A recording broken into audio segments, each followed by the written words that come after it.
నీ అడ్డాలో నిన్ను పిచ్చ కొట్టుడు కొడతా కానీ నా అడ్డాలో ఓడిపోతా. ఇది ఐపీఎల్ 2025 సీజన్ లో ఆర్సీబీ ఫార్ములా.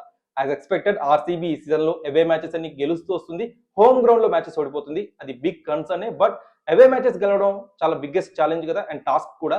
ఆ విషయంలో ఆర్సీబీని 100% మెచ్చుకోవాల్సిందే. 2 రోజుల క్రితం చిన్నస్వామి స్టేడియంలో పంజాబ్ కింగ్స్ పై వాళ్ళకి ఎదురైన పరాభవాన్ని ఇవాళ కంప్లీట్ రివెంజ్ తీర్చుకుంది. ఇవాళ ఆర్సీబీ విజయానికి కారణాలు ఏంటి?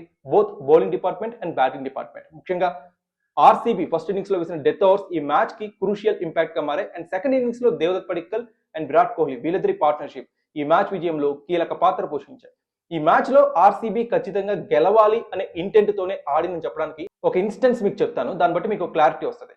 దేవదత్ పడిక్కల్ అర్షదీప్ సింగ్ బౌలింగ్ లో ఒక షాట్ కొడతాడు. అది బౌండరీ వెళ్ళలేదు. కానీ విరాట్ కోహ్లీ అండ్ అర్షదీప్ సింగ్ వీళ్ళిద్దరూ కలిసి 4 పరుగులు పూర్తి చేసేశారు. అంటే టాప్ క్లాస్ రన్నింగ్. విరాట్ కోహ్లీకి ఏమో 36 ఏళ్ళు, దేవదత్ పడిక్కల్కి ఏమో 24 ఏళ్ళు.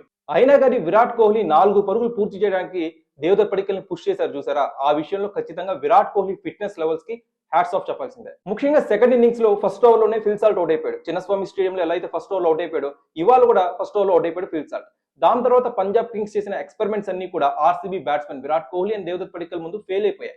ముఖ్యంగా పవర్ ప్లే తర్వాత ఆర్సీబీ డామినేషన్ పవర్ ప్లేలో కంప్లీట్లీ సాగిన తర్వాత చాహల్ ని తీసుకొచ్చాడు శ్రేయస్ అయ్యర్. చాహల్ వేసిన ఫస్ట్ బాలే దేవదత్ పడిక్కల్ భారీ సిక్సర్ కొట్టాడు.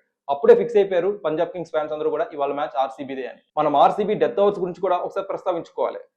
17వ ఓవర్ భువనేశ్వర్ కుమార్ వేశాడు, కేవలం 5 పరుగులు మాత్రమే ఇచ్చాడు. 18వ ఓవర్ జోష్ హజల్వుడ్ వేశాడు, కేవలం 6 పరుగులు మాత్రమే ఇచ్చాడు.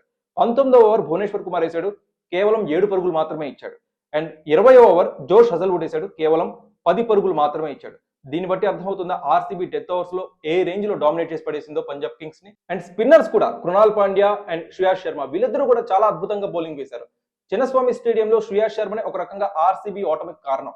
ఎందుకంటే 11వ ఓవర్ 12వ ఓవర్ శ్రేయాస్ శర్మ వరుసనే బ్యాక్ టు బ్యాక్ సిక్స్లు ఇస్తాడు, నెహాల్ వదేరా కొడతాడు. అండ్ ఇవాళ మ్యాచ్ లో శ్రేయాస్ శర్మ ఒకే ఓవర్ లో 2 వికెట్లు తీశాడు. సో దాన్ని బట్టి శ్రేయాస్ శర్మ అండ్ కృణాల్ పాండ్యా వీళ్ళిద్దరూ కూడా అద్భుతంగా బౌలింగ్ వేశారు. ముఖ్యంగా ఓపెనర్స్ 2 వికెట్లు కృణాల్ పాండ్యా తీశాడు. దాని తర్వాత అద్భుతమైన క్యాచ్ ఒకటి పట్టాడు బౌండరీ వద్ద. కృణాల్ పాండ్యా కూడా ఇవాళ మ్యాచ్ విన్నర్ గా మారాడంటే అది అతిశయోక్తి కాదు. ఇక ఆఖరిగా విరాట్ కోహ్లీ ఇన్నింగ్స్ గురించి మనం మాట్లాడుకోవాలి. విరాట్ కోహ్లీ కేవలం 54 బంతుల్లో 7 ఫోర్లు ఒక సిక్సర్ సహాయంతో 73 పరుగులు చేశాడు.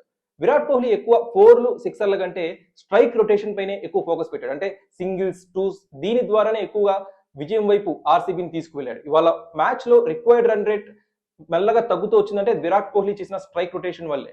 చాలా ఎఫర్ట్లెస్ గా సింగిల్స్ టూస్ కొన్నిసార్లు 4 పరుగులు ఇందాక చెప్పుకున్నట్టుగానే తన ఫిట్నెస్ లెవెల్స్ ఇలానే మెయింటైన్ చేస్తూ చాలా మంది యంగ్ క్రికెటర్స్ కి విరాట్ కోహ్లీ ఇన్స్పిరేషన్ గా నిలుస్తున్నాడు. సో ఫైనల్లీ ఇదండి ఇవాళ ఆర్సీబీ విజయానికి completely bowling and batting department ఇద్దరు కూడా కారణం. పంజాబ్ కింగ్స్ నేహాల్ వదేరా రన్అట్ అయిపోయాడు. నేహాల్ వదేరా కనుక రన్అట్ అవ్వకుండా ఉంటే ఇంకాస్త ఎక్కువ టార్గెట్ ఇచ్చి ఉండేదేమో ఆర్సీబీకి. ఇన్ఫాక్ట్ ఆర్సీబీ కూడా దాన్ని చేసి ఉండవచ్చు. చాలా మంది హాట్ ఫేవరెట్ గా భావిస్తున్నారు పంజాబ్ కింగ్స్ టీమ్ ని ఈ సీజన్ లో. అండ్ శ్రేయస్ అయ్యర్ కెప్టెన్సీని కూడా చాలా మంది మెచ్చుకుంటున్నారు విశ్లేషకులు. మరి ఈ పరాజయం తర్వాత శ్రేయస్ అయ్యర్ ఫర్దర్ మ్యాచెస్ కి ఎలాంటి స్ట్రాటజీస్ తో ముందుకు వస్తాడు వేచి చూడాలి. అండ్ ఇవాళ మ్యాచ్ లో ఆర్సీబీ విజయానికి ముఖ్య కారణాలు ఏంటి మీరే అనుకుంటున్నారు? కామెంట్ సెక్షన్ లో పంచుకోండి.